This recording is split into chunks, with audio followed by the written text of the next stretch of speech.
Hi there, welcome to Nonsense Whisky. My name's VimPF, and on today's episode we've got a very special Sample Saturday for you. Now these are a little bit different to my normal episodes. This is not a proper review. I am kind of going through some samples that have been sent to me by Bimber Distillery. More specifically, Matt, who works for the Bimber Distillery, also known as the Dramble. You should definitely go and check out his blog. Most excellent indeed. These are the latest distillery exclusive release that I didn't manage to get my hands on. So luckily, when Matt contacted me and said, do I want to try these things? Absolutely, 100%. It was actually a release of 4, and it included the new make spirit as well from this year, but didn't come with that. I've already covered the new make once before when I did the Bimber kind of test batch series, I guess you would call it. I think I've still got that up there somewhere, but that's a story for another day. What we have is 3 examples of different profiles that the distillery is working on right now. They're only a very small distillery, really small, so they're being very experimental in what they're trying to put out. I think that's an excellent thing, definitely 100%, and hopefully as we go through this will be a good showcase of cask type and choice, which is very important. If you go back to my Monday's episode where I covered the Macallan, the discontinued Macallan Gold, these things aren't, they're 3 years and a bit old, and I'm saying that a Macallan Gold tastes like it's too youthful. We'll see what we get into these. Now, the first one over here in the Aquavitae glass, if you can just about make that out on my terrible camera, is a virgin oak cask at 53.1%. We're not entirely sure what the wood type is. I probably could have found out before, but I don't know if it's American oak or European oak or whatever. But the key point is, it's not X anything. It's just virgin oak. So brand new oak. It was exactly what they do in America for bourbons. A very good reason for it. Let's check out the next one as well. Then we have a sherry cask. It's exclusively aged in sherry, I guess immediately after. 53.9%. I mean, look at the colour on that thing. It's just insane.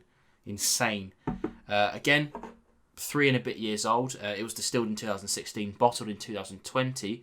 Don't know exactly when in 2016, but we're going to assume it's not at the early stages. Safer to say 3 years. Finally, we've got a peated finish, which was an ex-bourbon barrel. 2016, the cask was laid down. In 2019, it was all taken out and transferred to ex-Laphroaig quarter casks for 8 months. Which actually leads me nicely to say that these are probably all 3 years and 8 months. There you go. They were all roughly between £70 and £80. I think, trying to remember which way around it was now, I think the virgin and the peated were 70 and the sherry was 80. Let's get into them and see what we've got, shall we? Let's start at this end, and I've got my funky blue bottle full of water here to have a little swill out in between. So, just a reminder then, in the Aquavitae glass, this is the virgin oak. Never seen whiskey before. Oh, it's got a good nose already. 53.1%. Excellent ABV. Love that. Now, 4 years. That oak influence is rife. This isn't America for sure. I imagine this has been looked after in England, but the oak influence is there for sure. It's extremely oaky, very leathery, very tannic, but behind that is bags of vanilla, and right at the back end, just a little tropical note. I'm going to say bananas. Let's have a go on palate.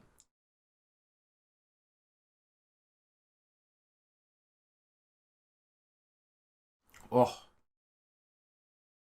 where to begin? What a monster. It's good. That is good. So, there's loads going on. Absolutely loads going on. More than I would ever dream of covering on my tasting notes. But the initial thing, it's actually the reverse of the nose. You get that immediate tropical fruity burst straight away. Really good. And as that starts to dissipate, then the vanillas are coming through. Then the oakiness and the tannic stuff is coming through. It's not a huge finish, medium-ish, but really tasty.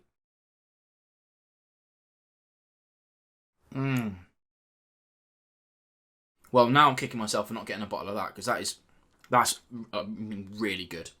Really good. In fact, I'm not even going to drink that after I finish this video, because that's going to go in my infinity bottle and see what it does to that. Okay, rinse out.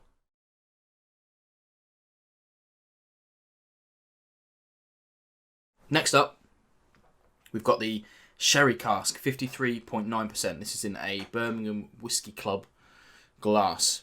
As I said earlier about the colour on that, it's absolutely insane. 3 and a bit, nearly 4 years in a cask. Absolutely superb. Not usually a big fan of sherry, but let's get into this on the nose.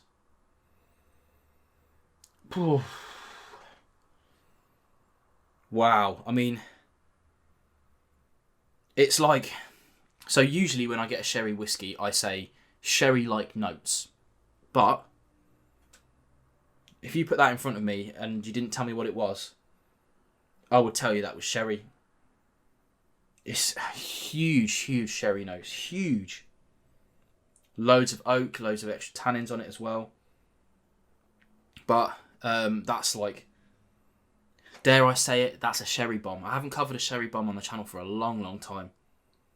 Yes, I mean, that's a nose that I could get lost in. Let's try on the palate and see if it gets through.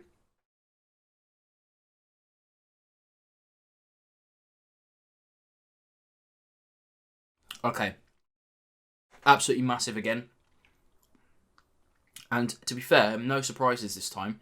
On the first one, we had a bit of a difference between the nose and the palate. In terms of difference, it was more like opposite, I should say. Mirror difference. But this time round, it's very expected. Lots of sherry on the nose, lots of sherry on the palate.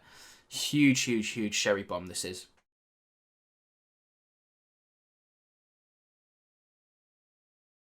And I have to say, that really depends whether you like sherry or not.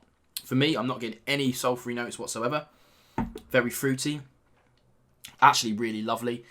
Probably one of the best kind of high sherry tasting whiskies I've tried in a long time, I do have to say. The back end's a little short.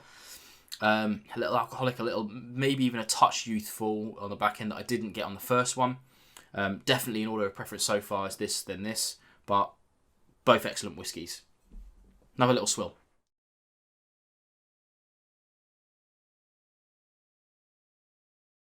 Okay, last and hopefully not least, we've got the peated finish.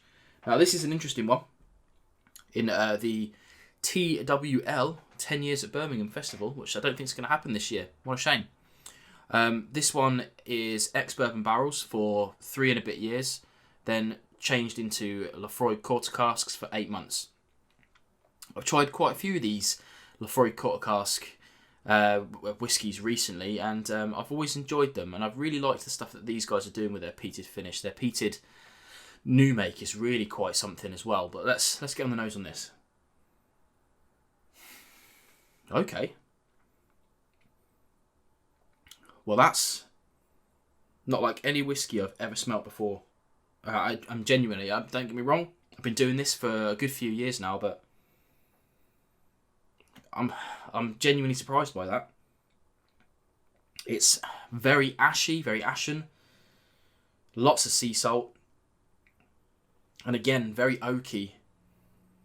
Very tannic on there as well. It's weird. I mean, it's an intriguing nose.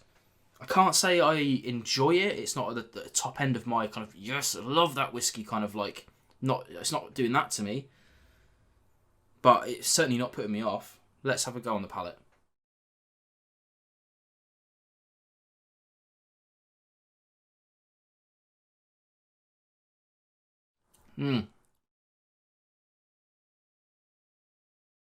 No, I'm not a huge fan of that, I have to say.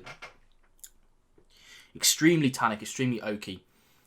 You know what I mean by that. You're getting that kind of leathery notes to it. But this is maybe, for me, a touch over oaked, which is weird to say. It's been in the cask for so few years. Very salty, very ashy. But for me, it doesn't really have that sweetness to kind of bolster that up. But what I love in my Laphroaigs, for instance, is I love that ashiness, but it's got that TCP element to it that I like as well, and that kind of sweetness that I like. This doesn't have that TCP or that sweetness that it's not really getting from those Laphroaig casks, which is a shame, I think. I have to say, I think it's probably the new make spirit itself battling with those flavours.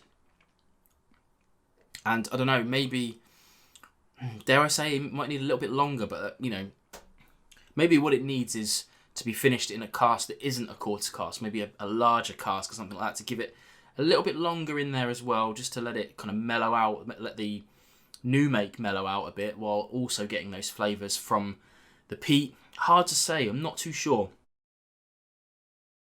Isn't really pushing my peaty buttons, I have to say. It's still a pretty good whiskey, I'm going to say, but in terms of what I've preferred there, it's gone in order. I've done it the wrong way round. I did it in terms of virgin, sherry and peat, because that's how I would normally do a tasting, but for me, it's gone the other way. I'm actually genuinely gutted I didn't get a bottle of that now. It's always hard to reach out and spend that sort of money when you don't know what it's going to be like. And to be fair, it was a distillery exclusive anyway, so I was no way I was going to get down there.